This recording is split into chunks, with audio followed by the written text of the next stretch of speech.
Saludos, camaradas, ¿qué tal estáis? Espero que vaya todo bien, que vaya todo perfectamente. Bueno, va avanzando verano y, por supuesto, ya ha pasado el mes de julio. No sé si con el trabajo, etcétera, andaréis bien, pero bueno, aquí ya va tocando hacer otro repaso mensual. La verdad que, bueno, siempre nos esperamos, ¿no? Que el verano sea más tranquilito, desde la geopolítica, incluso desde la política misma, pero bueno, siempre seguimos teniendo estos sucesos sorpresivos que la verdad que últimamente no nos están dando demasiado descanso, así que bueno, vamos a hacer otro nuevo repaso mensual, así que antes de entrar en materia, Oyer, no sé si tienes algo que decir. Sí, yo lo que recomiendo a la gente es que vea al menos los repasos mensuales que hemos hecho en 2025 para que la gente se dé cuenta de todo el desarrollo de los distintos acontecimientos internacionales que se han dado este mismo año. Porque claro, para entender lo que está pasando actualmente en la geopolítica, en la política internacional y, ojo, en la política nacional de distintos países, está bien ver el desarrollo porque las cosas no pasan porque sí, o sea, no son fruto del azar, sino que es el resultado de un desarrollo de unas contradicciones, ¿no? Entonces, más aún siendo nosotros comunistas, marxistas-leninistas, teniendo el método del materialismo dialéctico histórico, no es muy importante entender cómo se están desarrollando estas contradicciones, sobre todo en geopolítica, para ver hacia dónde vamos, ¿no? Y sobre todo, lo que he dicho muchas veces, que lo que está pasando actualmente en esta primera década de los años 20 del siglo XXI va a condicionar el resto del desarrollo de la segunda década de los años 20, ¿no? Que mucho se habla del plan 2030, de la agenda 2030 y demás, pero esa agenda 2030 de la que hablan no es como lo pintan, sino que va a ser puro militarismo, puro rearme y aumento de la represión. Así que sí, vamos a darle un poquito y a comentar a la gente los sucesos y acontecimientos más importantes de julio, ¿no? Perfecto, pues como ya siempre es costumbre, empezamos con la guerra en Ucrania, entre Rusia y Ucrania, y sobre todo con el análisis del frente que ya se extiende por 1.200 kilómetros, casi nada, 200 más que el año pasado. Y pues ya dijimos bastante al principio de este año que parecía que se iba a caracterizar las siguientes etapas de la guerra, sobre todo por la diplomacia. No porque iba a haber diplomacia ya de primera, sino porque todos se iban a enfocar a esta diplomacia y a cómo gestionar las futuras negociaciones que, bueno, parece ser que poco a poco se van vislumbrando, ¿no? Lo más llamativo, por hacer un resumen rápido, sería que, por un lado, los titulares que vamos a ver va a ser el avance ruso y la resistencia ucraniana. No resistencia en tanto a resistencia palestina, por ejemplo, sino resistencia porque resiste en el frente de batalla y no ataca, no tiene esos pasos adelante, ¿no? Que sí que pudo llegar a tener, sobre todo el año pasado, etcétera, etcétera. Ya hablaremos ahora. Así que, bueno, sobre todo eso, por destacar un poquito, solamente en junio el ejército ruso se hizo con el control de 556 kilómetros cuadrados, es decir, el avance mensual más importante desde noviembre de 2024, con lo cual con esto ya vemos qué nos depara esta guerra, ¿no? En un principio. Sí, y en este sentido yo quiero criticar un poco a estos otanistas, pro-ucranianos y demás que llevan, pero meses diciendo que Rusia no está haciendo nada, que Rusia incluso está perdiendo la guerra, que Rusia se está desangrando en el frente y la verdad es que cuando vamos a los datos concretos nos vamos a dar cuenta de que es todo lo contrario, ¿no? Que realmente es Rusia quien está imponiendo su dominio en el frente, en la guerra en Ucrania. Y a pesar de las importantes conquistas realizadas por Rusia en junio, la verdad es que desde hace unos meses, y me atrevería a decir incluso desde el año pasado, Rusia ha impuesto una especie de guerra de desgaste en Ucrania, ya que los rusos, el Estado Mayor ruso, sabe que al implantar esta guerra de desgaste va a hacer que los territorios que va ganando puedan ser consolidadas de mejor manera. Porque, al fin y al cabo, lanzar una ofensiva y hacerse con territorios no voy a decir que es fácil, pero suelen ser acciones que se suelen dar en las guerras. Lo difícil realmente es lanzar la ofensiva y consolidar los territorios que tú conquistas. Tenemos el ejemplo de Kursk en Ucrania, ¿no? Que lanzó esa ofensiva sorpresa que sorprendió a mucha gente, que por cierto se cumple un año de la ofensiva ucraniana sobre Kursk, y Ucrania no ha podido mantener el territorio ruso de Kursk, o al menos las regiones que llegó a conquistar, no ha podido. En cambio, Rusia, imponiendo esta guerra de desgaste, está pudiendo avanzar y a su vez consolidar los territorios que va conquistando. Y es que además, Rusia también sabe en realidad que la guerra en Ucrania, y nosotros decimos guerra en Ucrania, no la guerra de Ucrania o la guerra de Rusia y Ucrania, sino que decimos guerra en Ucrania, se debe a que en realidad esto es una guerra de la OTAN contra Rusia en Ucrania. Ucrania en realidad no es más que un proxy de la OTAN. Los ucranianos están dejando la vida, la sangre de toda una generación por los intereses otanistas de Estados Unidos y de la Unión Europea. Y esto demuestra el carácter proxy de esta guerra. Entonces, imponiendo esta guerra de desgaste, Rusia también está echando en parte un pulsito a la OTAN, diciéndoles, bueno, yo con esta guerra de desgaste voy a ir alargando la guerra en el tiempo.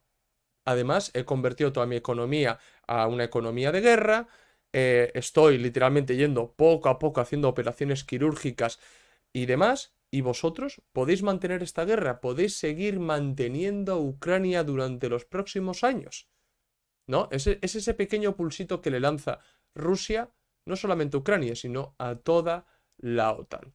Y bueno, para entender mejor el avance ruso que ha explicado Julem, pues yo os voy a explicar un poco más concretamente qué ha consistido este avance ruso, ¿no? Pues bien, en julio de este mismo año, en Donetsk, Rusia ha logrado avances lentos pero constantes, ¿de acuerdo? Para que podáis entender todo lo que voy a decir, os vamos a poner en pantalla la siguiente tabla en el que, bueno, hemos recopilado un poco cómo se ha movido, cómo ha avanzado Rusia en distintos frentes en la guerra de Ucrania.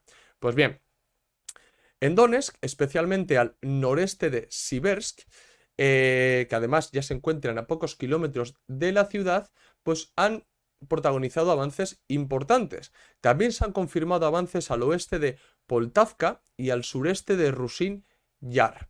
También avances al sur de Novopapilvka y específicamente al noreste de Dashne y de Andrivka Klevchove. Bueno, ya me perdonaréis por mi pronunciación en ruso ucraniano, que bueno, con la tabla que tenéis en pantalla me vais a seguir mejor, la verdad.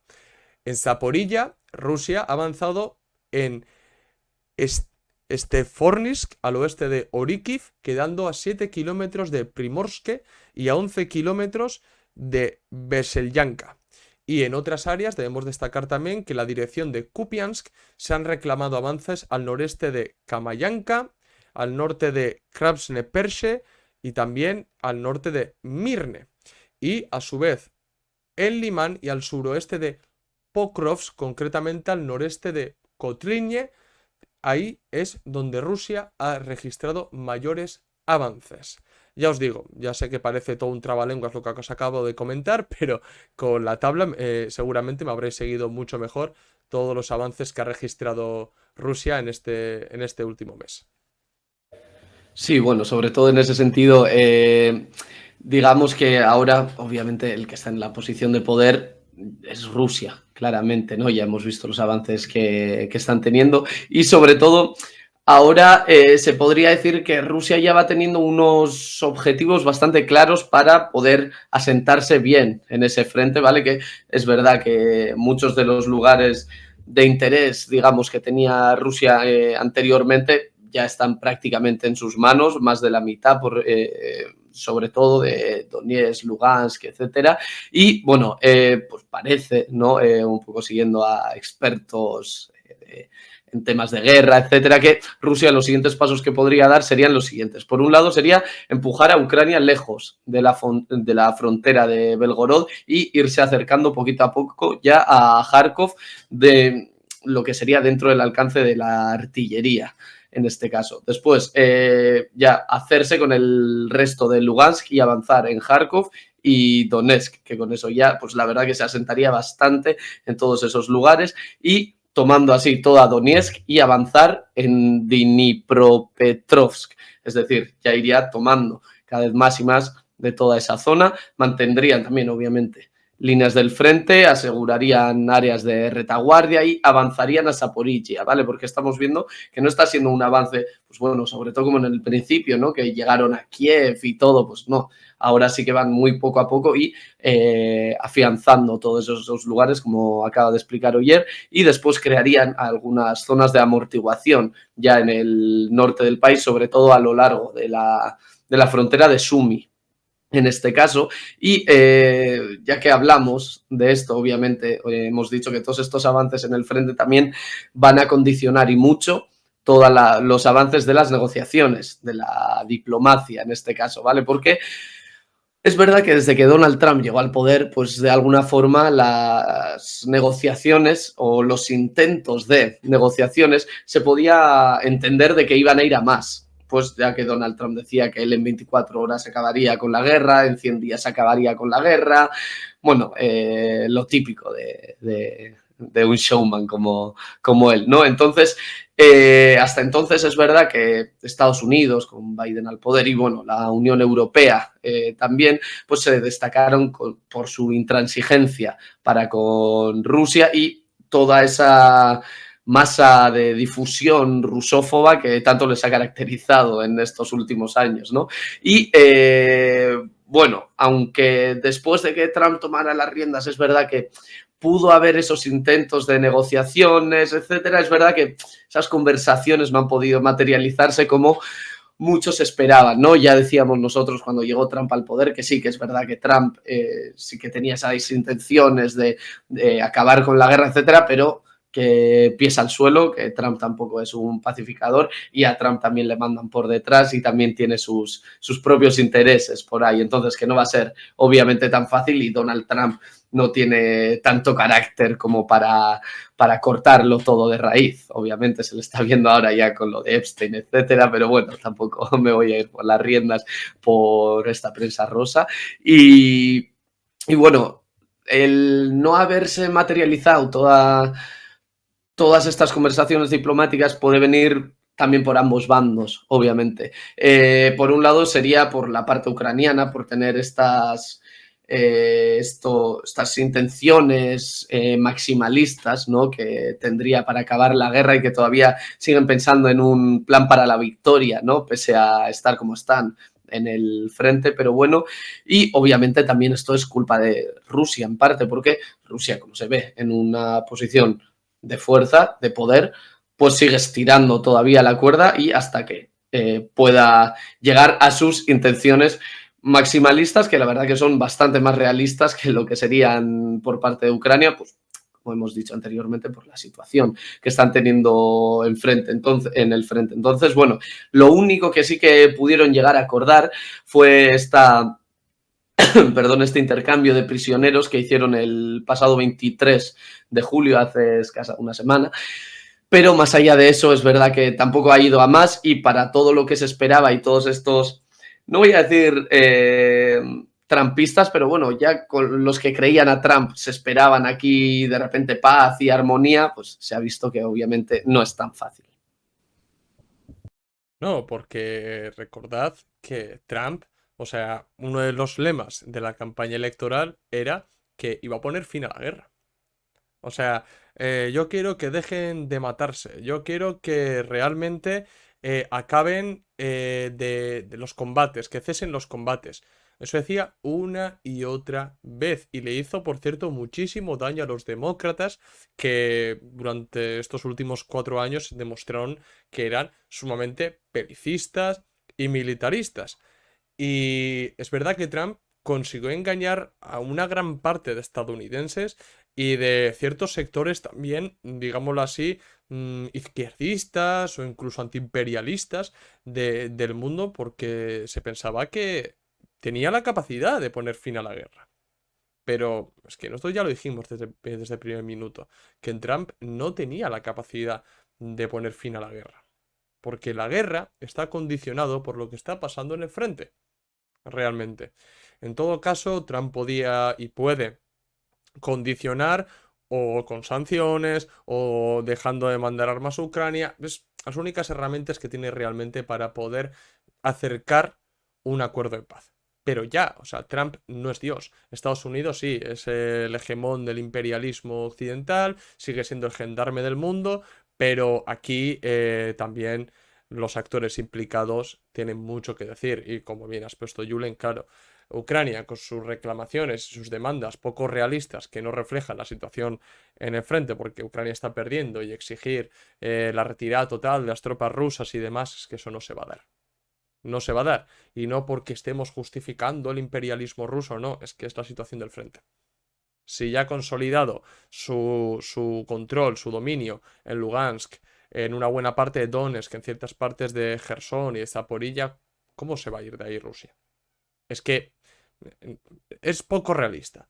Y luego está por su parte Rusia, que claro, teniendo esa dominancia en el frente, pues lo que va a exigir una y otra vez son reclamaciones maximalistas. En el sentido, pues eso, desmilitarización, desnazificación, etc. etc. Que no entre en la OTAN, Ucrania, etc. etc. Claro, al tener a unos con unas. A tener a los ucranianos con reclamaciones poco realistas y los rusos con reclamaciones maximalistas total, es que es muy difícil, es que no están en el punto de llegar a un término medio, ¿no? Y claro, toda esta situación de las negociaciones ha mosqueado y mucho, por ejemplo, a Donald Trump, que tanto Rusia y Ucrania le han acabado sacando los colores ambos, porque Ucrania y Rusia, los dos juntos han demostrado que Trump no tiene la capacidad para poner fin a la guerra.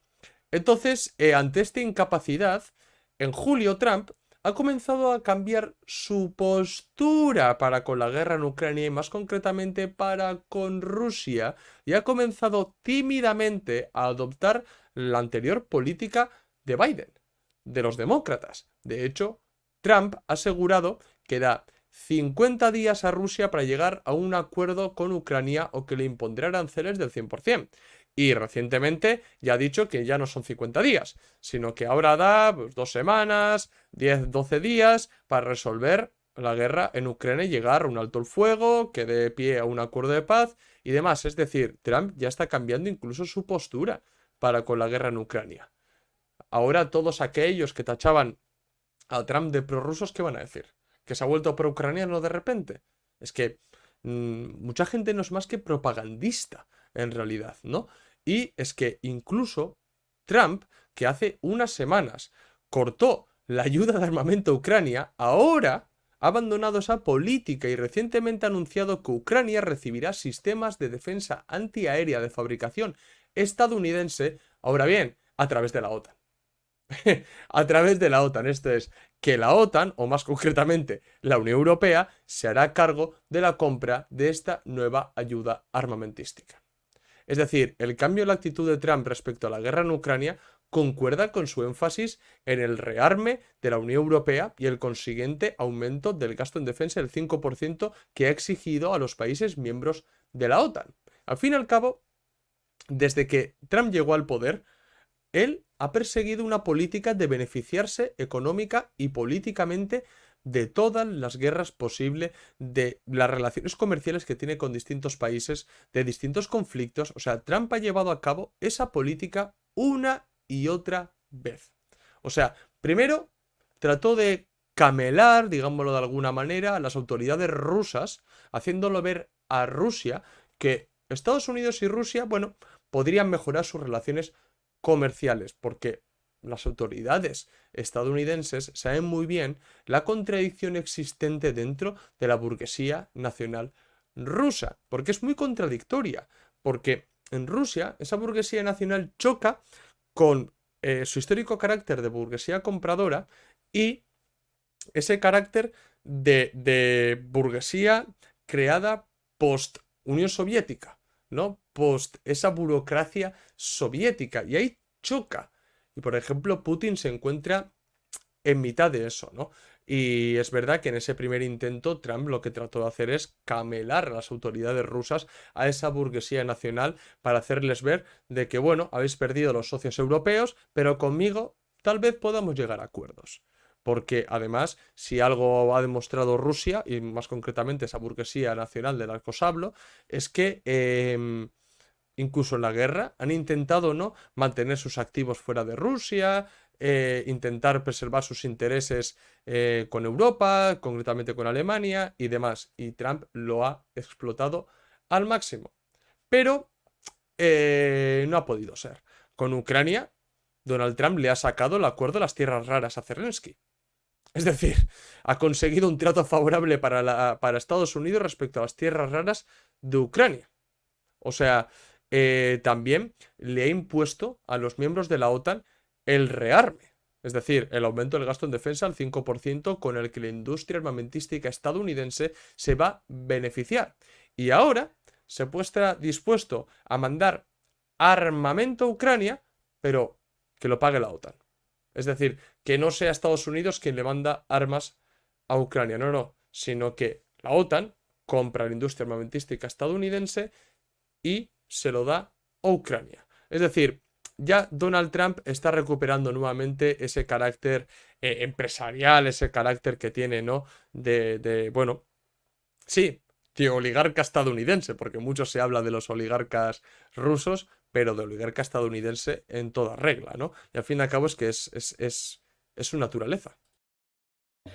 Totalmente, es que para ser un presidente estadounidense tienes que ser un empresario exitoso, como quien dice, ¿no? Y aquí se ve, la verdad que yo no me esperaba que iba a tener esta actitud tan abiertamente ofensiva, ¿no? En contra de sus socios, pero bueno, Kissinger ya decía muy claro, ¿no? Que peor que tenerlo como enemigo es tenerlo como aliado a Estados Unidos, y es el caso, absolutamente el caso. Además, se ríe en una conferencia en directo con Ursula von der Leyen al lado suyo, y es que lo ves y te da pena, ¿no? Yo creo que estamos ante los peores políticos de la historia de Europa como mínimo, pero bueno, eso ya sería otro tema, ¿no? Peores políticos, obviamente, según para quién, todos defienden sus intereses, ¿no? En fin. Pero bueno, también está habiendo cambios, reestructuraciones dentro de la política interna de Ucrania que ya lleva tiempo hablándose de ella, pero la verdad que ahora se están quitando la careta completamente. Entonces, en julio, sobre todo, los cambios que ha habido, primero sería, por un lado, las protestas que ha habido en Ucrania, sobre todo por las manifestaciones en contra de Zelensky y su gobierno, ya que, bueno, ha habido ciertas leyes aprobadas por el gobierno ucraniano sobre la Oficina Nacional de Anticorrupción y la Fiscalía Especial de Anticorrupción, que bueno, aquí para poner un poco en contexto, el problema de Ucrania con la corrupción, vamos, viene de lejos, ¿vale? Hay escritos de 2010, 2012 diciendo que Ucrania era el país con más corrupción, más que España, imaginaros, ¿vale? El nivel, así que no me lo quiero ni imaginar, vamos. El país con más nazis en sus filas, oficialmente, etcétera, etcétera. Esos escritos están en El País abiertamente, ¿vale? Tampoco estamos inventando nada, pero según las nuevas leyes que han ido aprobando, el fiscal general, nombrado por el propio presidente, por Zelensky, controlará estrictamente sobre las instituciones anticorrupción que hemos hablado de antes, que en teoría debería ser independientes para con este organismo, pero ahora no. Es decir, que el gobierno va a controlar las fiscalías anticorrupción y, pues obviamente, las va a hacer opacas para cuando quiera, y para cuando no quiera, pues les abrirá las puertas, ¿no? Entonces, los ucranianos, al menos los que han salido a manifestarse, son conscientes de que la corrupción es muy grave, un problema muy grave para ellos, y por eso han salido a protestar, porque obviamente si el presidente puede meter mano ahí, pues va a permitir que esta corrupción siga tal cual existe a día de hoy, y parece ser que es el camino que están tomando, porque obviamente las protestas en Ucrania ahora mismo no van a tener todo el éxito que podían tener en una situación normal o más calmada para el país, ¿no? Al final te pueden tachar de prorruso, agente ruso, etcétera, y mandar a la cárcel mucho más fácil. Entonces, esto tenemos que entenderlo, obviamente, bajo la lógica de la tendencia autoritaria que ha tenido el propio Zelensky, bajo la excusa, bajo el amparo de la guerra, ¿no? El prohibir más de 10 partidos políticos, etcétera, etcétera, y el centralizar cada vez más su poder y, obviamente, reestructurar también el gobierno desde el interior, porque también este mismo mes, en julio, el propio Zelensky ha hecho una reestructuración, pues haciendo rotaciones de cargos, fusiones de ministerios, y ha nombrado a una nueva primera ministra, Yulia Sviridenko, que, bueno, junto con otros cambios, como os he dicho, que ha habido dentro del gobierno ucraniano, pues ha sido una rotación, un cambio de caras para que parezca que algo está cambiando, pero bueno, realmente tampoco va a ir mucho más allá, porque ya os puedo adelantar que Zelensky lo tiene todo atado y muy atado, ¿no? Como se diría en España. Sí, es que al fin y al cabo lo que está haciendo Zelensky en este sentido es crear un régimen presidencialista.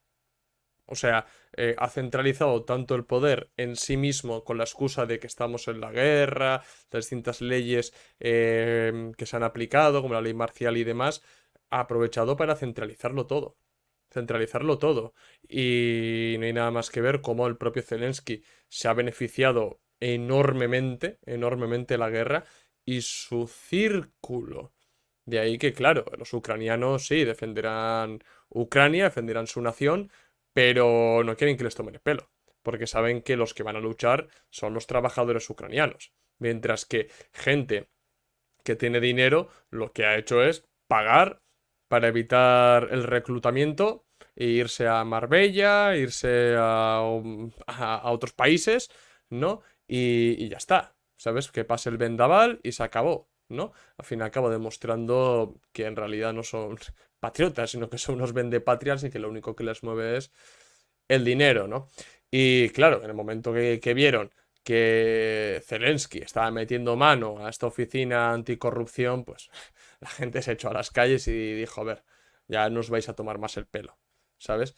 Pero bueno, la verdad que le ha salido bastante bien la jugada a Zelensky porque han modificado un poco la ley y se ha salvado, pero esto va a ir a más. Pero como bien has indicado tú, al fin y al cabo, esto no es más que una muestra de esa tendencia centralizadora y a la creación de un régimen presidencial que se evidencia cada vez que hay reestructuraciones en el gobierno, porque no hay cambios realmente en el gobierno, lo que hay es una rotación y cambia, pues eso, las caras, pero siguen siendo el mismo perfil de gentes, que es más, los propios analistas indican que ni siquiera a veces se cambian las caras, mueven a la gente, este se va del Ministerio Interior al Ministerio de Economía, el otro de Medio Ambiente se va a no sé qué y ya está. Entonces no hay cambio real en este sentido en la política interna ucraniana, pero bueno, ¿qué más pedirle a un proxy, a un estado títere como lo es actualmente Ucrania, ¿no? Pero bueno. Entonces, bueno, dejamos de lado un poco la guerra en Ucrania y vamos a otra importante cuestión que es la guerra entre Israel y el eje de la resistencia. Repito, Israel y el eje de la resistencia, porque esto no es una guerra entre Hamas e Israel, esto no es una guerra entre Israel y Gaza, porque sabiendo, por ejemplo, que Israel también actúa en Cisjordania, que Israel también tiene intereses en Siria, en Líbano, ha atacado Irán recientemente en junio, no se le puede llamar una guerra entre Israel y Hamas, Israel y Gaza. Es que, por lo menos, en mi opinión, es un insulto a la inteligencia y es un intento de desprestigiar la resistencia palestina, aprovechándose de esa idea que desgraciadamente está muy calada en bastantes personas, que es que yo apoyo a Palestina, pero es que jamás, ¿no? No, no, no. Si uno apoya a Palestina, apoya al pueblo palestino, a su expresión militar y política, que es la resistencia palestina, y apoya a una de las fracciones más importantes de la resistencia palestina, que es Hamas.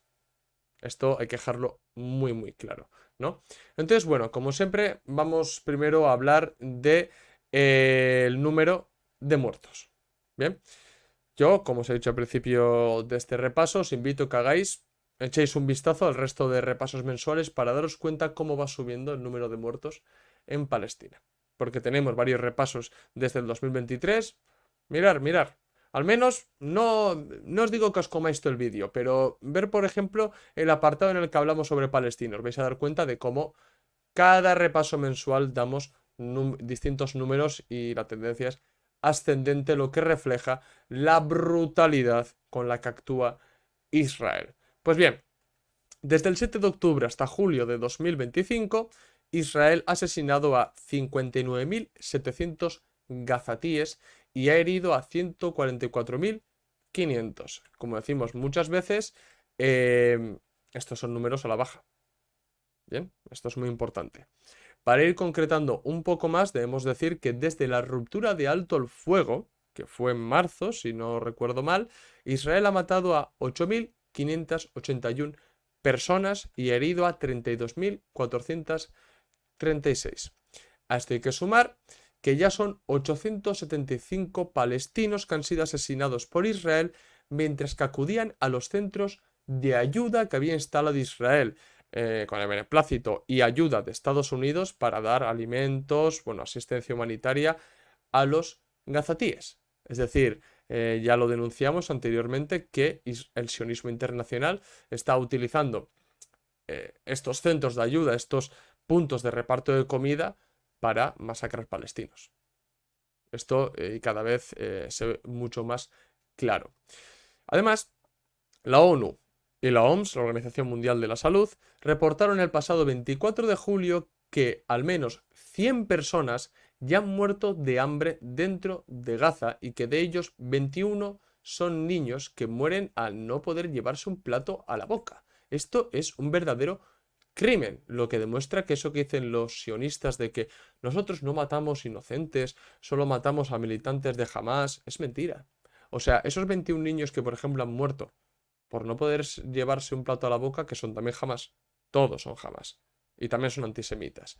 Y de esos casi 60.000 palestinos asesinados, todos son Hamás. O sea, ¿qué proporción de esos 60.000 representan no solo Hamás, sino el resto de combatientes palestinos? Es que no son mayoría. La mayoría son civiles. Y es que no solamente eso, porque Israel está utilizando la hambruna, el hambre, como arma. Porque es que, aparte de los palestinos, el propio personal humanitario que se encuentra en Gaza también están siendo víctimas de la política de Israel en usar el hambre como arma.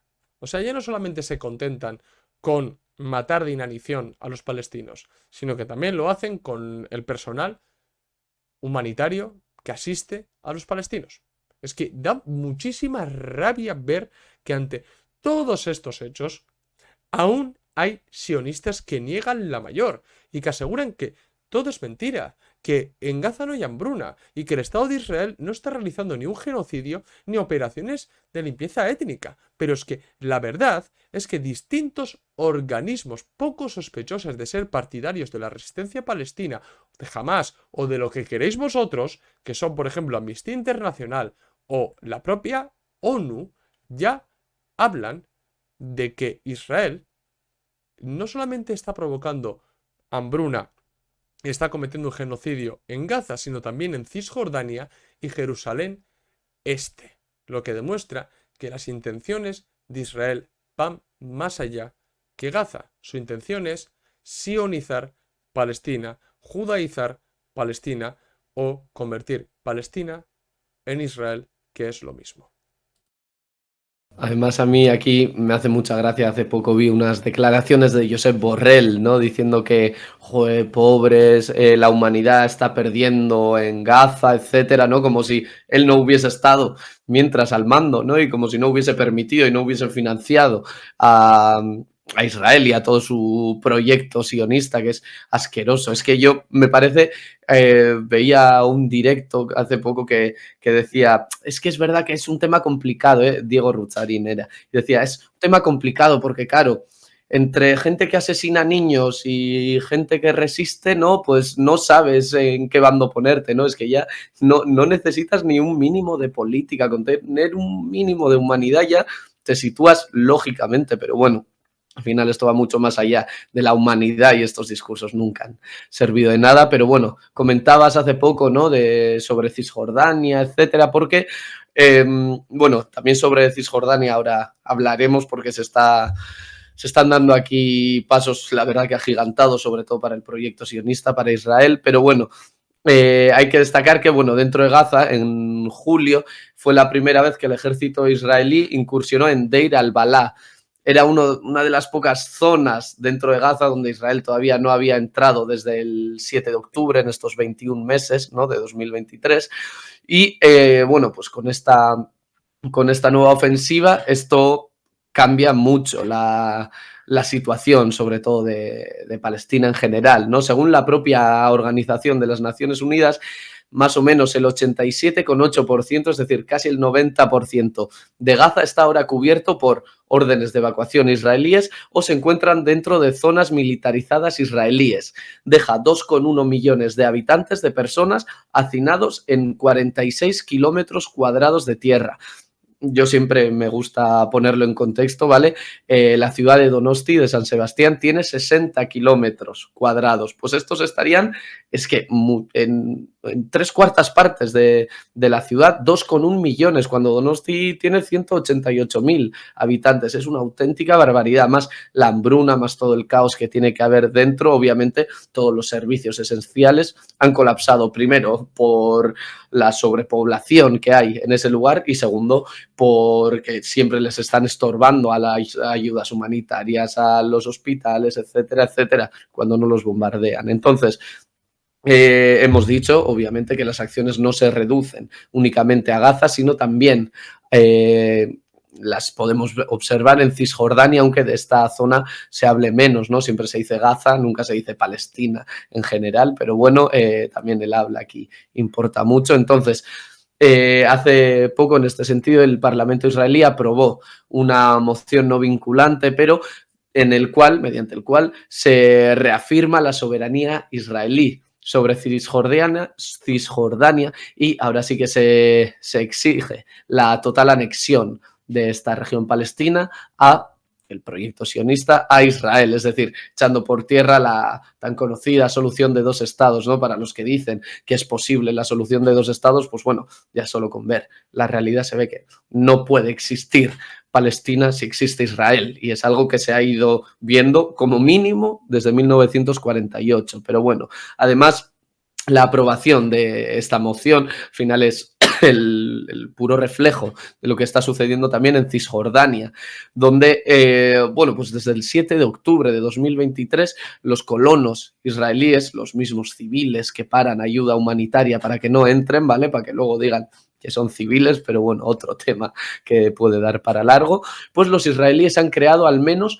40 nuevos asentamientos, lo que supone una de las mayores expansiones, no, la mayor expansión israelí en 30 años en territorio palestino, es decir, 40 nuevos asentamientos, es una auténtica barbaridad, ¿vale? Bueno, de hecho, durante este último año también ha habido un aumento, no solo de asentamientos, como lo hemos de ver, de asentamientos ilegales, obviamente, no penséis que esto viene de una forma legal, sino también un repunte de violencia de los colonos hacia los palestinos en Cisjordania, específicamente, ¿vale? Donde entre el 1 de enero y el 21 de julio, según la propia ONU, en 2025, 159 palestinos fueron asesinados por Israel en Cisjordania.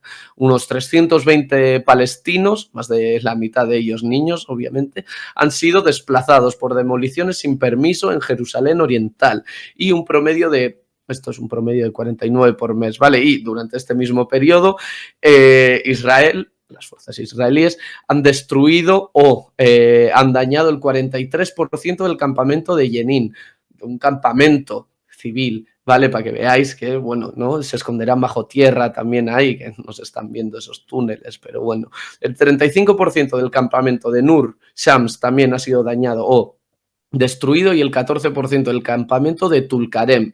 Y entre el 15 y el 25 de julio, en 10 días apenas, se han documentado al menos 27 ataques de colonos israelíes contra palestinos que provocaron víctimas, daños materiales o ambos, ¿vale? Para que luego digamos que los civiles israelíes, no, esos también, cuidado porque no dan puntadas sin hilo y tampoco son aquí almas de la caridad. Por eso es muy importante insistir en el hecho de que esto no es una guerra entre Israel y Gaza, porque es que si no, ¿dónde entra lo de Cisjordania? ¿Qué tiene Israel? Una guerra con Gaza y tiene otra con Cisjordania. No, es que todo esto va en un pack, porque esto es un conflicto colonial, esto es un proceso colonialista en el que Israel pretende colonizar la histórica Palestina. Y aquí muchos sionistas, porque sé que después escriben cuando hago los shorts y demás, dicen, pero si Palestina no existe, que Palestina es el resultado histórico de todo lo que ha existido en esa tierra. Desde la histórica Canaán, pasando por los reinos de Israel y Judea, posteriormente los romanos, bueno, anteriormente la helenización, los romanos, los musulmanes, los otomanos, los británicos y toda esa síntesis histórico-nacional da como resultado la nación palestina. Porque no existen naciones de antes de Cristo, no existen naciones históricas. Y esos mismos sionistas que defienden eso demuestran que no saben lo que es una nación, no saben cómo se dan esos constructos históricos nacionales y entonces acaban cayendo en estas lecturas pseudomesiánicas y pseudo-religiosas para poder justificar la colonización de Palestina, dándose incluso derechos sobre esos territorios. Y es que eso es mentira. Los colonos israelíes no tienen ningún derecho sobre tierras palestinas. ¿Que quieren vivir en Palestina? Muy bien, pero no como colonos, sino como trabajadores de religión judía. Y también tienen todo el derecho del mundo a vivir en cualquier país del mundo como judíos iguales a los no judíos. Esto es lo que no entienden los sionistas y se lo tienen que hacer ver. Pues bien, todas estas acciones que hemos mencionado hasta ahora que están pasando tanto en Gaza como en Cisjordania y, como no, la presión popular que están haciendo los trabajadores, los activistas, las organizaciones pro-palestinas contra los gobiernos occidentales está haciendo que poco a poco tanto la prensa internacional como distintos estados comiencen a cambiar su retórica respecto a Israel, convirtiendo a Israel en un estado paria de dentro de la mal llamada comunidad internacional. Y esto no se debe a la buena voluntad de políticos como Macron o Pedro Sánchez, no, sino que es por los esfuerzos de la resistencia palestina y los esfuerzos y el trabajo realizado por los distintos activistas pro-palestinos en Norteamérica, en Europa, en África, en el mundo árabe y en Asia. Esto no hay que olvidarlo. Y el mero hecho de que se haya podido ir condicionando el discurso de estos políticos y de la prensa internacional demuestra que nosotros también tenemos que aportar, tenemos que ayudar a los palestinos, porque esto no es una causa únicamente de ellos, es nuestra causa también. Esto hay que dejarlo muy claro porque el sionismo internacional lo empapa todo. Israel es el centro del sionismo, pero existe un sionismo internacional que nos oprime a todos en tanto que el sionismo internacional es parte del imperialismo. Bien, pues bien, el Reino Unido y otros 27 países emitieron un comunicado conjunto condenando las acciones de Israel y pidiendo el cese inmediato de los ataques israelíes sobre Gaza. Y me sorprende que Reino Unido se haya sumado a esto porque hace poco ilegalizó a la organización Palestine Action, bien, considerándola organización criminal, etc, etc. Francia también ha dado un cambio respecto a sus políticas sobre Israel y ha anunciado que reconocerá en un futuro muy cercano el Estado palestino, posicionándose a favor de la solución de dos estados. Y no solamente eso, porque Francia ha ido más allá, junto con Arabia Saudí, y va a impulsar una conferencia de la ONU para reactivar y trabajar a favor de la solución de dos estados en Nueva York. Nosotros lo dejamos muy claro, la solución de dos estados no es ninguna solución, porque La existencia del Estado israelí anula la existencia de un Estado palestino y lo ha demostrado todo el conflicto palestino-israelí, o mejor dicho, toda la colonización sionista realizada durante más de medio siglo. No pueden existir dos estados, porque es una contradicción antagónica y porque un proceso colonial solamente puede prosperar sustituyendo étnica, histórica, nacional y culturalmente a la población nativa que son los palestinos semitas y no los colonos sionistas israelíes no semitas venidos de Europa, de Estados Unidos y de otros tantos países del mundo. La solución de los estados no es ninguna solución. Y es que además hay que preguntarse, ¿dónde se va a construir el Estado palestino? ¿Dónde? ¿En Gaza? Y dices, Jordania, ¿qué cachitos? Vamos creando un estado con cachitos, vamos conectando los asentamientos con puentes como si fuera Venecia o cómo lo hacemos. Es decir, en mi opinión, es una propuesta que da bien, ¿vale? Es decir, es una propuesta para calmar, en parte, la conciencia de los políticos y distintos gobernantes del mundo. Porque es que, a menos que la gente hable un poco con los palestinos, se va a dar cuenta de que no es ninguna solución. Y esto, insisto, mucho de que la gente hable con palestinos. Porque a muchos comunistas, ultraizquierdistas y demás se les quitaría la tontería cuando hablaran con palestinos. Yo estoy a favor del pueblo palestino, pero no estoy a favor del frente interclasista que se han creado. Dile eso mismo a un palestino. Díselo, a ver qué opina. Yo colgaría a los de Hamas, pregúntale a un palestino. Que sea cisjordano, ¿eh? Donde Hamas no tiene tanta presencia. A ver qué es lo que te dice. Claro, es que nosotros, desde nuestra posición, podemos hacer análisis súper revolucionarios y demás, pero después hay que pasar la dura prueba de la práctica. La práctica es la prueba del algodón. Y la práctica, en nuestra parte, tiene que pasar por conversar con palestinos. Os vais a dar cuenta de que en muchas ocasiones desconocemos completamente la realidad interna del Palestina como el mero hecho del 7 de octubre, porque la gente se cree, no, lo orquestaron desde Qatar y demás, y los altos mandos de Hamas como organización política no sabían. Los que sabían eran 4 comandantes que estaban en Gaza, cómo se iba a llevar a cabo el 7 de octubre. Pero, ¿cómo sabemos esto, por ejemplo, Julen y yo? Porque hemos hablado con palestinos, porque tenemos contactos con palestinos. Claro, es que sin saber esto podemos caer en conspiraciones, podemos caer en distintas cuestiones que, bueno, a posteriori pueden tener cierta lógica, pero hay que entender cómo se ha gestado todo esto. Y sobre todo, lo peor de todas estas cuestiones es que, ¿cómo deciros? Desprestigia la gran hazaña y la importancia que tuvo el 7 de octubre de 2023.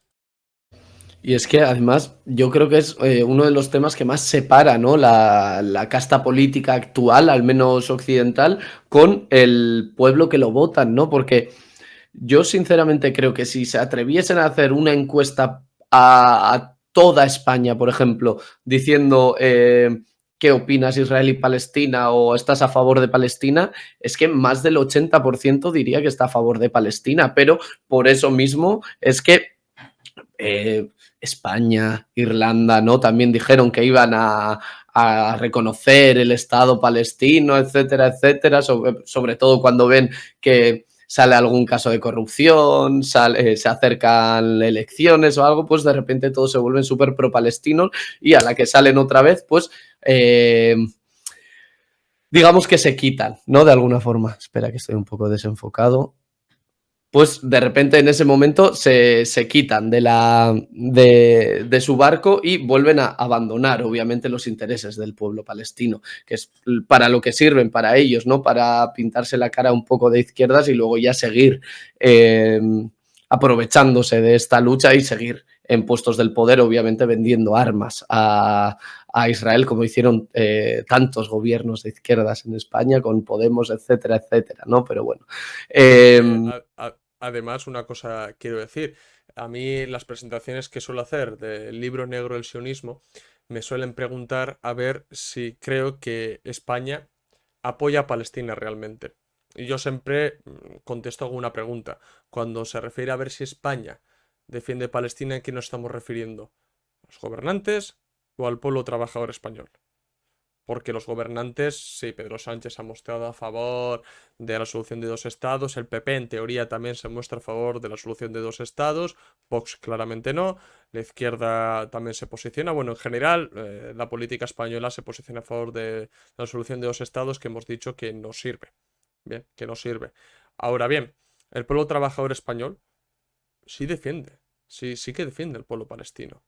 O sea, incluso una de las cosas bueno, a alguno le chocará, a mí no me chocaba tanto, que por parte de sectores más reaccionarios, como puede ser el fascismo o los neonazis y demás, tampoco están con Israel. Algunos sí, hombre, lógicamente, pero no todos, ¿eh? No todos, porque en España sí que hay ese calado a favor de Palestina. Cada uno luego hace los análisis que le da la gana y cada uno después barre para su propia casa, eso está clarísimo. Pero sí que hay un pozo y no hay nada más que ver en comparación a otros países. Por ejemplo, en otros países no se pueden hacer las charlas, presentaciones, marchas, movilizaciones que se hacen en España. Es que no se pueden. En Inglaterra, en Francia, en Alemania, no se pueden. Y aquí se tolera bastante, bastante. La gente que nos esté viendo y que tenga relación con organizaciones pro-palestinas o que milite en partidos comunistas y tenga una línea de apoyo a Palestina sabrán de lo que estoy hablando. De que hay, bueno, hay tolerancia respecto a la cuestión palestina y el apoyo a Palestina.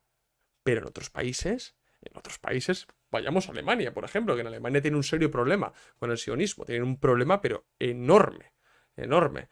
En cambio en España, pues hay mayor tolerancia y eso, joder, yo creo que nos deberíamos sentir orgullosos. Y por eso también muchos palestinos nos miran con buenos ojos, la verdad.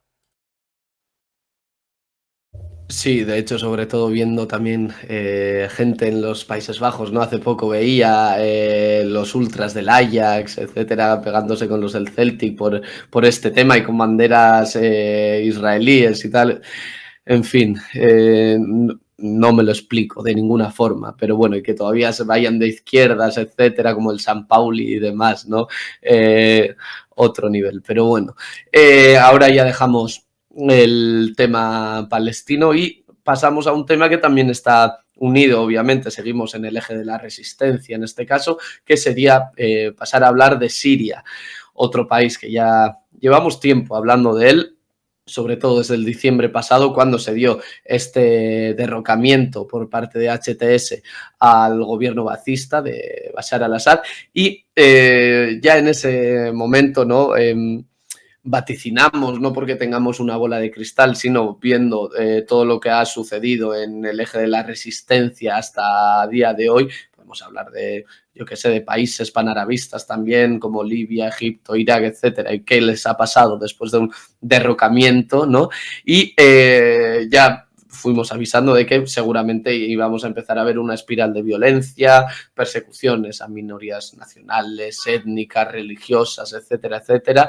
Y pues cuando tomó HTS al poder dijimos claramente que la nueva Siria iba a abandonar a la resistencia palestina, no iba a seguir con este apoyo para nada. Y pues bueno, se ha ido viendo de que esto teníamos razón en este sentido, no nosotros y tantos otros que han hecho un análisis mínimamente lógico, ¿no? Y hemos visto cómo se han acercado al imperialismo occidental, incluso diciendo, ¿no? Que son, como decían, terroristas reformados, etcétera, ¿no? Y todavía les tapan la cara a las mujeres en las imágenes, ¿no? Y obviamente que se iban a acercar al sionismo, pese a tener también en teoría su propia lucha contra el sionismo en su propia tierra, ¿no? Con, bueno, con los Altos del Golán, etcétera. Es que me parece vergonzoso, pero bueno, para que luego se llamen nacionalistas y patriotas y tal, pero bueno, desgraciadamente teníamos razón en este sentido. Ojalá no la hubiésemos tenido, nos hubiese encantado retractarnos y decir, vale, hemos exagerado, pero no ha sido el caso. Y lo que más nos está chocando por ahora, la verdad es que no ha habido ni por parte de aquellos que nos llamaban locos y que no sabemos de la realidad de Siria, etcétera, no ha habido ni rectificaciones, ni autocrítica, ni eso que nosotros sí que haríamos, pero que en este caso no ha habido, ¿no? La verdad que es lógico, también les debería dar vergüenza en este sentido haber sido un peón del sionismo una vez más, y sobre todo en redes sociales, ¿no? Que se queda todo bien registrado, pero bueno. Yo voy a parafrasear en este sentido a Firas Al-Charani, que ha estado en varias ocasiones en el canal, y él decía, Siria no existe. No existe Siria. Eso no es Siria. Lo que está actualmente ahí no es Siria. Eso es un monstruo que están creando, porque ahora mismo el resultado definitivo todavía no lo tenemos, pero Siria no existe, ¿vale? Y no me refiero a que no existe el gobierno baacista, no, es que no existe el Estado sirio, ¿vale? Está en proceso de descomposición, se está fragmentando cada vez más. Israel ya le ha comido un trozo, ya tienen la movida con los drusos, los kurdos están ahí también, con los alawitas, es decir, Siria es muy probable o que se vayan a una especie de federalismo bastante potente o literalmente que balcanicen Siria. Porque ahí entran los intereses del irredentismo neo-otomano de Erdogan y el gran Israel del sionismo. Entonces, Siria, es que, como dice Firas, no existe. Y, para dejarlo claro, o sea, en Siria continúan las masacres y las persecuciones contra las minorías religiosas. Y esto hay que dejarlo muy claro, porque hablamos de minorías religiosas, pero es que son sirios. Es que son sirios, no se puede comprar el discurso de Al-Jolani y del resto de takfiríes que hay en Siria. Esa gente, los alawitas, los drusos, los kurdos, quieran o no, son sirios. Con sus particularidades culturales, religiosas, incluso nacionales, pero es que son sirios. Porque una nación no se puede comprender en cuanto a una etnia o en su forma más burda a una raza. Una nación es un producto histórico bien delimitado. Bien, entonces continúan, ya digo, las masacres y las persecuciones y tal vez los alawitas en la costa occidental son los que más han estado sufriendo las masacres cometidas por las hordas de Al-Jolani, porque no son cuatro locos que cogen cuchillos y van decapitando por ahí, no. Forman parte y están supeditadas al nuevo Estado sirio, ¿eh? Son las hordas de Al-Jolani, las mismas que le han ayudado a tomar el poder.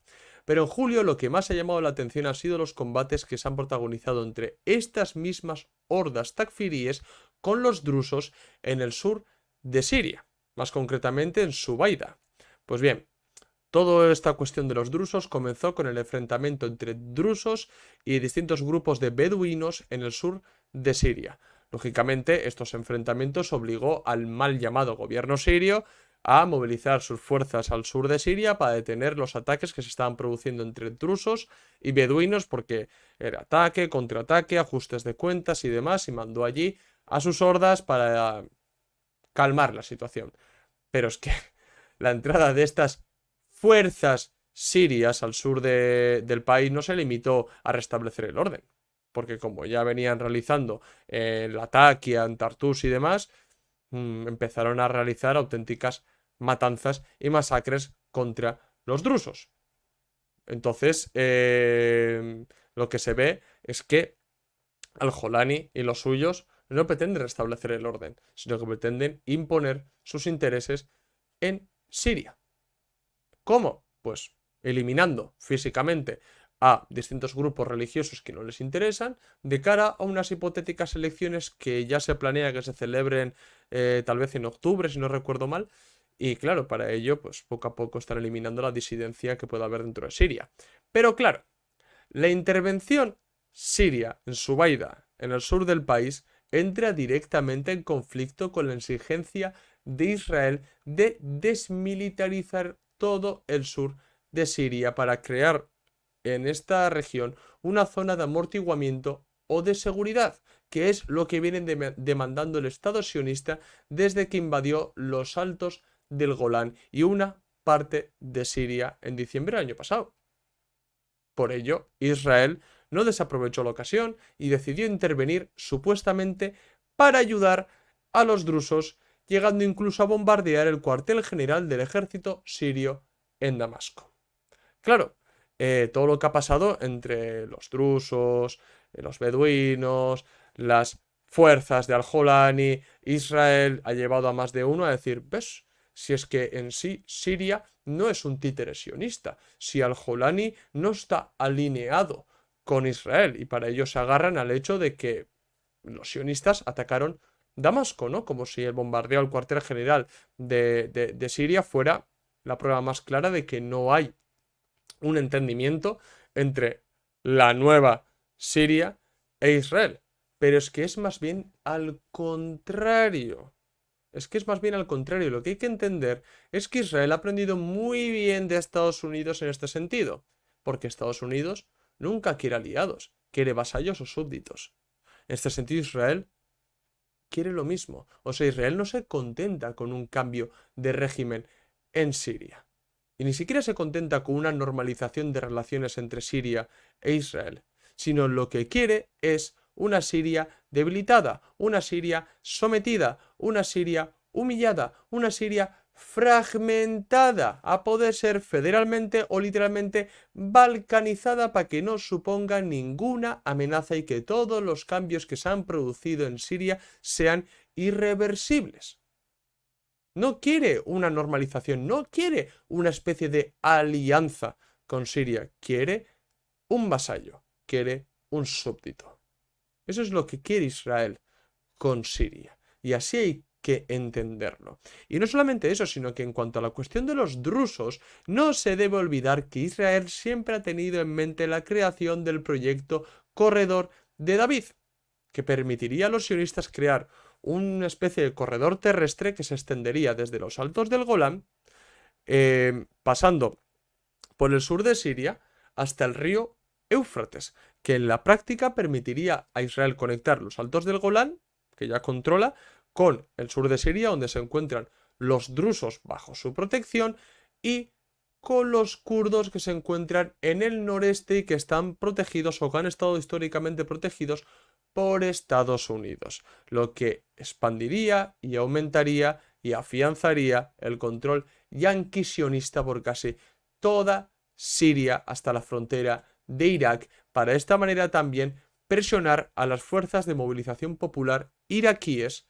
que forman parte del eje de la resistencia y bueno, y a todo el eje de la resistencia. O sea, en mi opinión, todo lo que ha pasado con la cuestión de los drusos en Siria no es más que un paripé que se ha montado Israel, Siria, con el amparo de los británicos y de los estadounidenses, para, al fin y al cabo, someter aún más a Siria y ganarse, Israel ganarse a los drusos para ir creando ese histórico corredor de David que tienen en mente, porque eso les conectaría con dos aliados, que son los kurdos, porque queramos o no, los kurdos en Siria han estado bajo apoyo sionista y americano, estadounidense concretamente, y entonces, claro, ahí Israel lo que haría sería conectar todo eso y aumentaría enormemente su influencia. Si bien no quedarían bajo su propio estado, sí se expandiría esa esfera de influencia, ¿no? Es que le está saliendo redonda la jugada, la verdad. Además, le ha servido también para pintarse la cara de apaciguador, ¿no? De, no, pues que yo protejo a la gente también. Y, oh, qué bueno es Israel. Si es que ves cómo no todo es guerra y destrucción. Es capaz de bombardear Damasco y que no pase nada. Yo cuando vi que bombardearon Damasco decía, bueno, algo responderá, aunque sea, ¿no? El nuevo gobierno de Siria.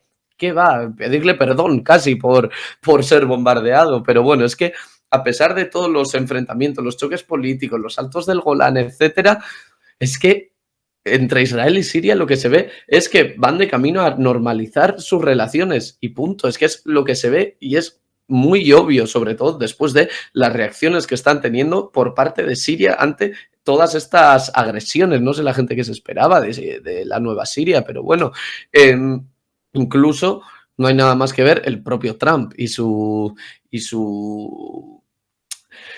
su visión, sus pasos adelante que está tomando, ¿no? Sus acciones, ya que él mismo parece ser que está viendo que Siria va a acabar normalizando sus relaciones con Israel, algo que hace 5 años, la verdad, sería una auténtica locura, sobre todo por la situación de Siria y la situación siempre misma de Israel. Y, bueno, quién sabe, ¿no?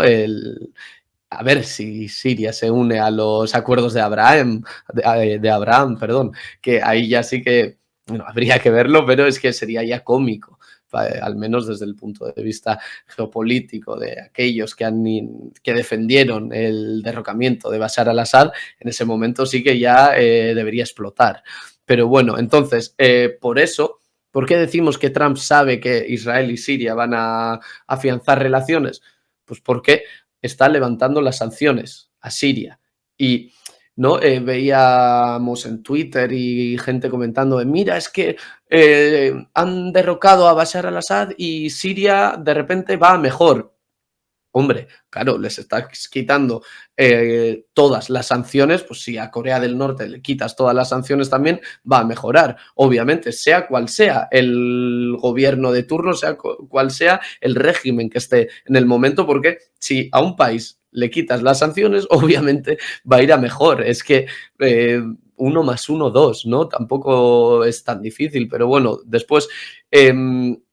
una de las condiciones para quitar estas sanciones a Siria fue que no sirviese el país Siria como refugio para terroristas. ¿A qué se refiere con esos terroristas? Palestinos. Porque si no, vamos, Afganistán, etcétera, etcétera, obviamente no podría ser, ¿no? Para ellos los terroristas son los de la resistencia palestina, con lo cual sobre todo distintas facciones, ¿no? Que ahí estuvo esta polémica de si Hamás entraba ahí o no, etcétera, que también en otros resúmenes hemos hablado de cuál fue ahí la trampa, no quiero extenderme aquí, pero bueno, entonces están siendo perseguidos todos los de la resistencia palestina por parte de las nuevas hordas de Al-Jolani, ¿no? Y entonces estamos viendo cuál es el futuro oscuro, la verdad, que le depara a Siria, primero internamente con estas persecuciones y obviamente en geopolítica, que va a ser un lacayo más del imperialismo y más específicamente en este contexto del sionismo, porque pues como bien ha dicho Oyer, van a utilizarlos para crear el gran Israel y aunque sea crear sus esferas de influencia, que es a lo que se encamina y que Siria va a lidiar, va a tragar con ello, obviamente. Y además no te creas que los sirios realmente están mejorando su situación económica o socioeconómica después de levantar las sanciones.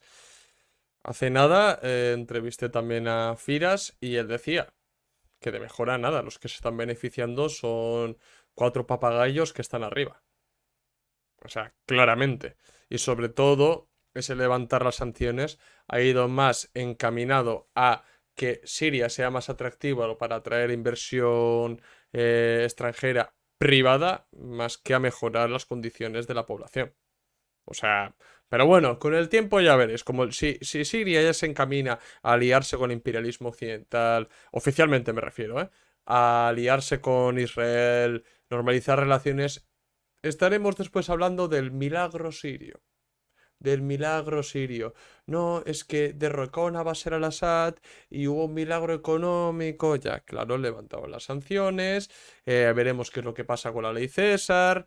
Veremos cuánta inversión extranjera se atrae a Siria. Qué propiedades estatales acaban vendiendo. Y entonces, claro, sí, mejorará el PIB, mejorará el PIB per cápita, etc, etc. ¿A costa de qué?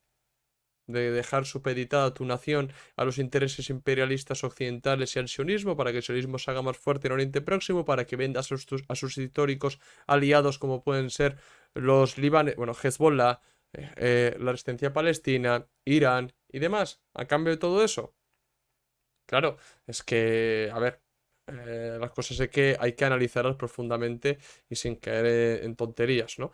Y yo, la verdad, que recomiendo lo mismo a la gente que he dicho antes con los palestinos, hablar con sirios.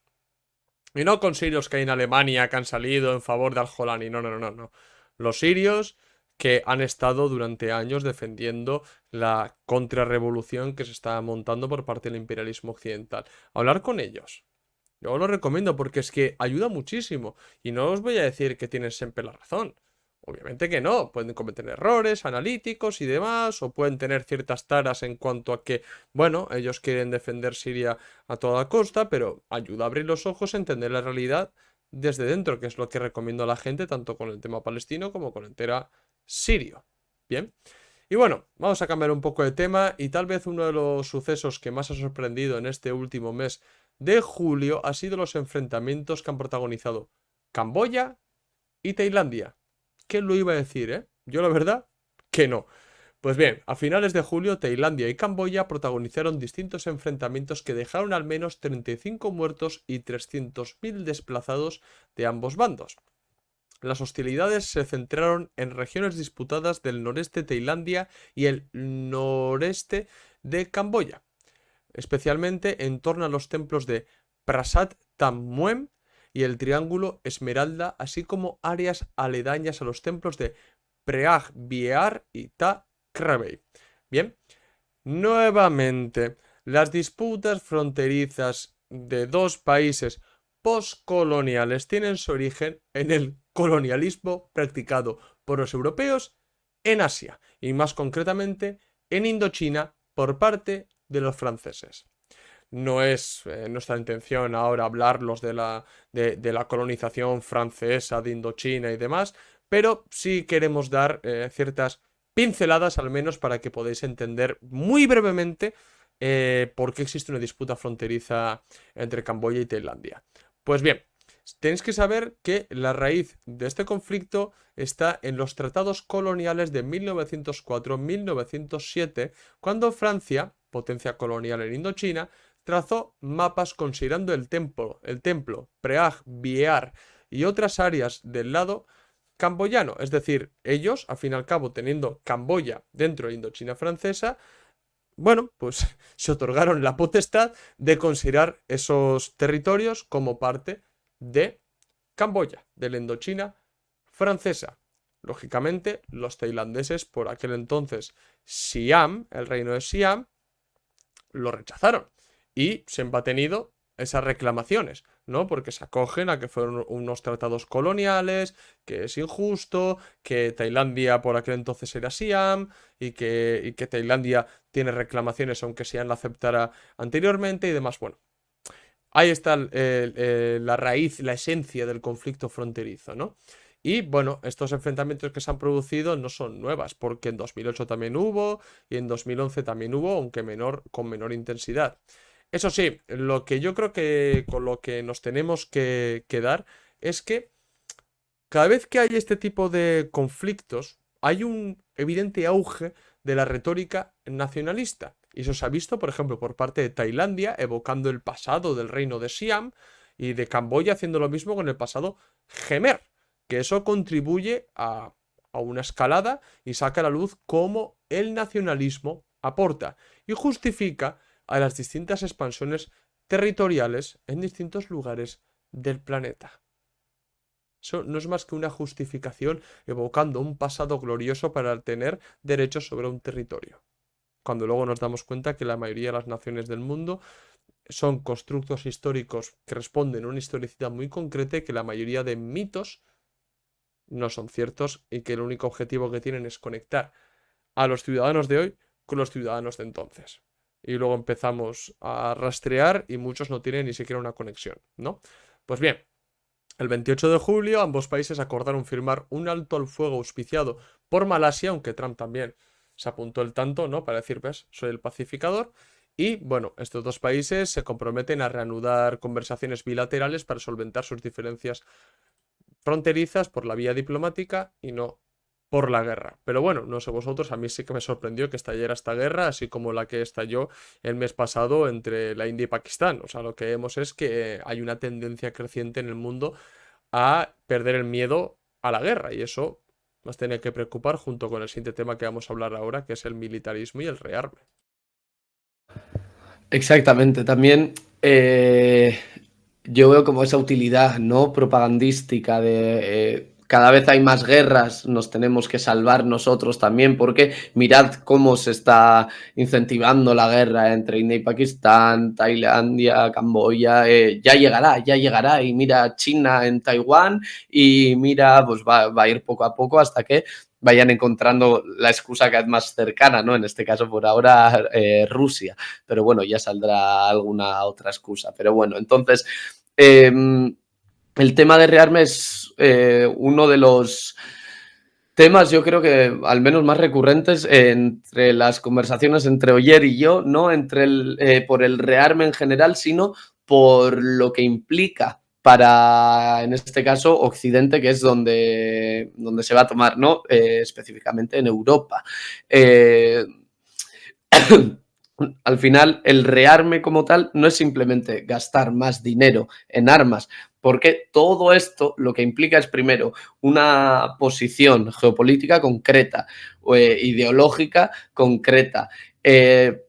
Obviamente la destrucción completa del estado del bienestar, que desde la caída de la Unión Soviética, nos gustase más o nos gustase menos, obviamente ya no sirve de contrapeso. Es verdad que podemos hablar de que China ha sacado 800 millones de personas de la pobreza extrema, pero yo creo que ideológicamente y en cuanto a la situación geopolítica, China y la Unión Soviética son dos mundos distintos, al menos por ahora, ¿no? En ese sentido. Entonces, esto del rearme lo que implica es vasallaje completo hacia Estados Unidos, hacia el imperialismo, hacia el sionismo, etcétera, etcétera, porque hay que ver hacia quién van las armas, para quién se va a financiar, ¿no? Entonces, en mayo de este mismo año, Ursula von der Leyen anunció ya que había un plan de rearme cifrado en 800.000 millones de euros. Y pues bueno, obviamente la Unión Europea ha seguido este camino poco a poco y antes de la cuarentena, antes de la época del COVID, la verdad que Europa era, ¿no?, lugar de paz, prosperidad y no a la guerra, etcétera, y de repente ahora, 5 años después, nos vemos que la guerra mundial es necesaria, ¿no? Casi que es el discurso hegemónico. Entonces, lo que se ha acordado a iniciativa del propio Donald Trump es elevar el gasto en defensa de los países al 5% del PIB de cada uno. Fue esta decisión después, posteriormente, reafirmada en la Unión Europea. Pedro Sánchez se pasó unos cuantos meses diciendo que no, que no, que no, y cuando quedaban 2 semanas para la conferencia para aprobarlo, dijo, bueno, venga, vale, pero que se extienda hasta 2030. Es decir, dijo que no, que no, que no, para decir después que sí. Entonces, esto ya se ha empezado a sentir en algunos países, los cuales su situación, la verdad, sí que era un poquito ya débil, ¿vale? Por ejemplo, el Reino Unido, que va a tener que implantar varias reformas en su sistema de bienestar, que, bueno, tampoco era el mejor del mundo ni el más amplio, pero bueno, sí que tenía el suyo, para este nuevo contexto de rearme, con lo cual, gracias a este rearme, ¿no? Debido a este rearme, alrededor de 150.000 personas se calcula que van a ser empujadas a la pobreza, para que luego hablen, ¿no?, de cómo el capitalismo saca a la gente de la pobreza, etcétera. Pero bueno, o el caso de Francia, el más cercano, sobre todo, el que de los que tenemos, al menos nosotros, que para hacer frente a este programa de rearme y bueno, obviamente tener que contener el déficit porque su situación, el haber sido expulsado de África también obviamente le pesa en la economía y en la política, en la geopolítica, ha anunciado un programa de recortes de 44.000 millones de euros. ¿Esto qué va a implicar?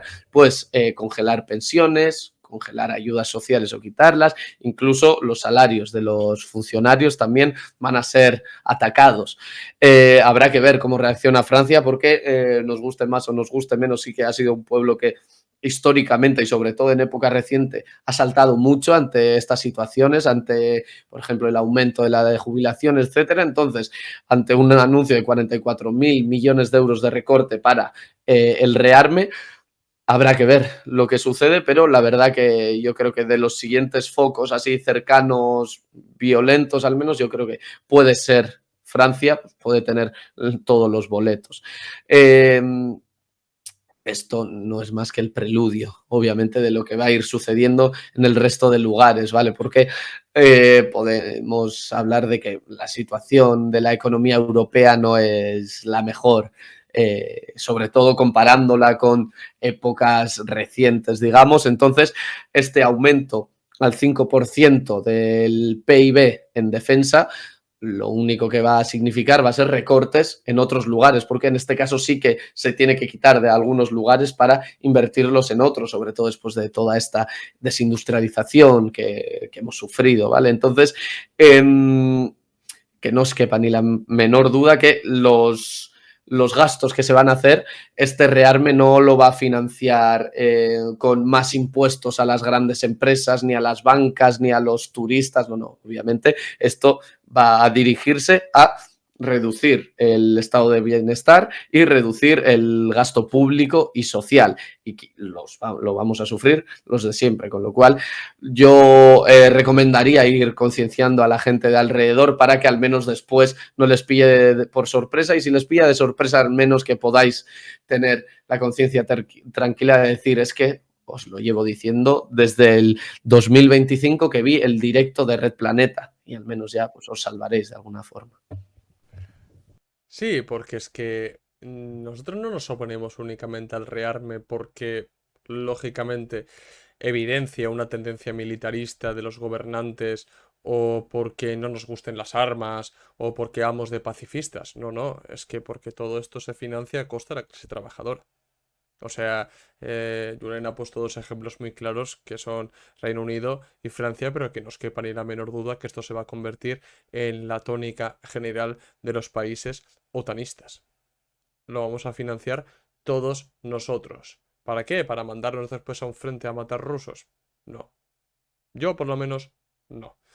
Pero es que además, el chiste de todo esto es que, a pesar de apostar por el rearme, y supuestamente asegurar que ese rearme es por la amenaza rusa y que Europa necesita autonomía militar debido a las amenazas de Trump, que iba a dejar de ser el protector de la Unión Europea porque Estados Unidos siempre tenía que salir en ayuda a Europa y demás, la verdad es que este rearme va a dejar a la Unión Europea aún más dependiente de Estados Unidos, ya que el rearme se va a realizar con la compra de armamento a Estados Unidos. Es que ver cómo nos toman el pelo. Vamos a financiar nosotros la industria armamentística estadounidense. ¿Por qué? Que lo pongan ellos de su bolsillo.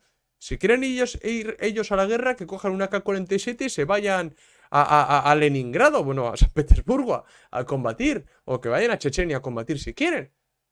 Que cojan ellos las armas y las paguen ellos. ¿Por qué no tenemos que pagar la clase trabajadora? ¿Por qué nos tienen que recortar a nosotros las ya precarias programas y políticas sociales?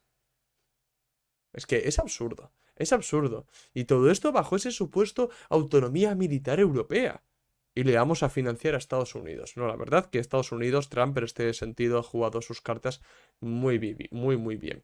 Y es que no solamente eso, sino que recientemente la Unión Europea y Estados Unidos han cerrado un acuerdo comercial in extremis para resolver la cuestión arancelaria. Recordad que Trump en ese día de la victoria, creo que no, el día de la liberación, declaró la guerra comercial a todo el mundo, impuso aranceles a todo el mundo y lo que estaba forzando en realidad es que estos países, bueno, se sentaran con Estados Unidos a negociar un nuevo acuerdo comercial que favoreciera, lógicamente, a Estados Unidos. En este sentido, la Unión Europea en un principio aseguró que apostaba una política aranceles cero con Estados Unidos y demás, pero en vez de seguir por esa línea, en vez de defender esa autonomía política, económica y militar de la que hablan los dirigentes europeos, ¿qué es por lo que han optado? Por reafirmar su papel de vasallo frente a Estados Unidos. Y ha aceptado aranceles del 15%. Y no solamente eso, sino que la Unión Europea va a realizar nuevas inversiones en Estados Unidos, comprar energía más cara a Estados Unidos y armas. Lo que demuestra que Trump ha llevado a cabo durante todo este tiempo esa diplomacia del chantaje de la que os hemos hablado en muchos vídeos. Ya fuera amenazando con dejar de defender militarmente a Europa o con los aranceles. Y le ha salido bien. Y en este sentido, yo no estoy de acuerdo con algunos comunistas que hacen análisis de que la Unión Europea ha perdido con este acuerdo. No, la Unión Europea no ha perdido. La Unión Europea ha demostrado su verdadero carácter vasallo. Porque la Unión Europea no deja de ser el vasallo de Estados Unidos. La Unión Europea, por mucho de que hable de independencia, autonomía, no tiene ni independencia ni autonomía. Es el vasallo de Estados Unidos. Y punto final.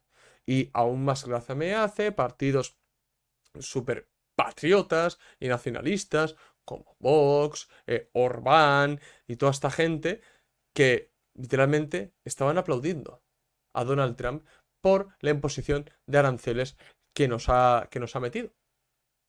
Eso es patriotismo. Eso es patriotismo. Eso es defender a la clase trabajadora española. Eso no es más que ser el lacayo de Estados Unidos.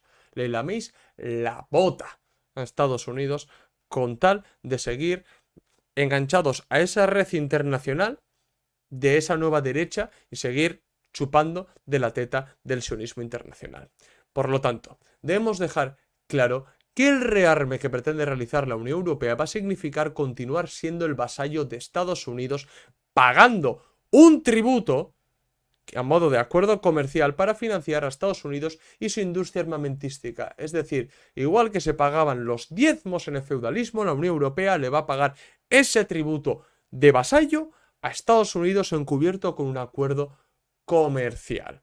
De la misma manera, rearmar a la Unión Europea va a significar ayudar militarmente a Israel y ayudarle a cumplir sus objetivos colonialistas en Palestina. Y rearmar la Unión Europea va a significar poner fin a los ya precarizados estados y sociedades del bienestar que pretendían ser un escudo social para los ciudadanos europeos. Todo eso significa el rearme. Por eso mismo, nosotros decimos que la lucha contra el rearme y contra la tendencia militarista debe ser objetivo de toda persona, organización y partido comunista en España y en Europa.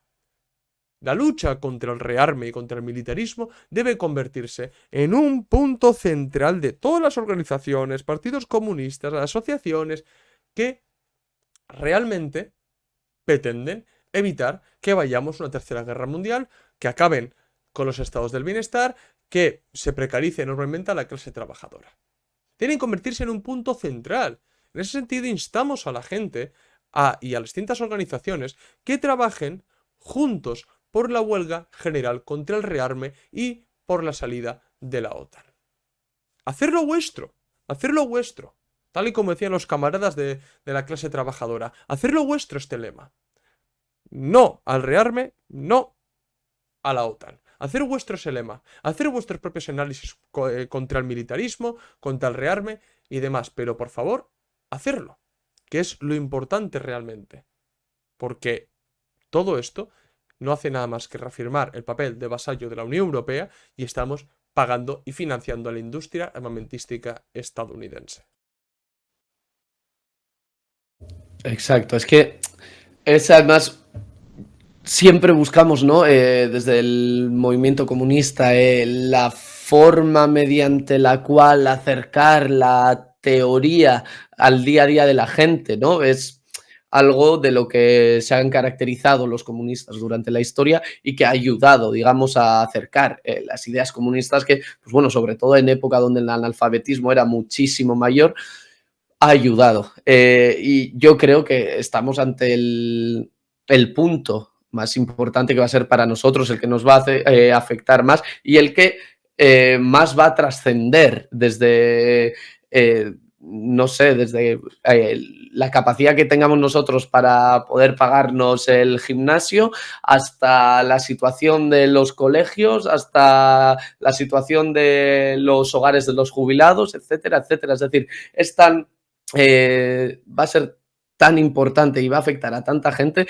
que yo creo que desde ahí es desde donde vamos a tener que atacar, como quien dice, y es en lo que menos nos va a costar ir introduciendo estos ideales comunistas, estas bases, porque es importante también que estudiemos, es importante que sepamos de cómo se está moviendo el mundo para poder también trazar unas ideas y poder incidir en estos temas tan transversales, sobre todo para todo el mundo que nos rodea, y que si de verdad queremos a la gente que nos rodea, es que es algo que nos tiene que preocupar empezando desde ya. Puede ser que no estemos en el mejor momento para hacerle frente, pues sí, pero es que desde algún lugar se empieza, y por eso decimos siempre y llevamos tiempo diciéndolo, en este caso ayer y yo desde Red Planeta obviamente, pero hablándolo también con mucha gente, que tiene que ser un punto central para todo aquel que se considere, ya no voy a decir ni comunista,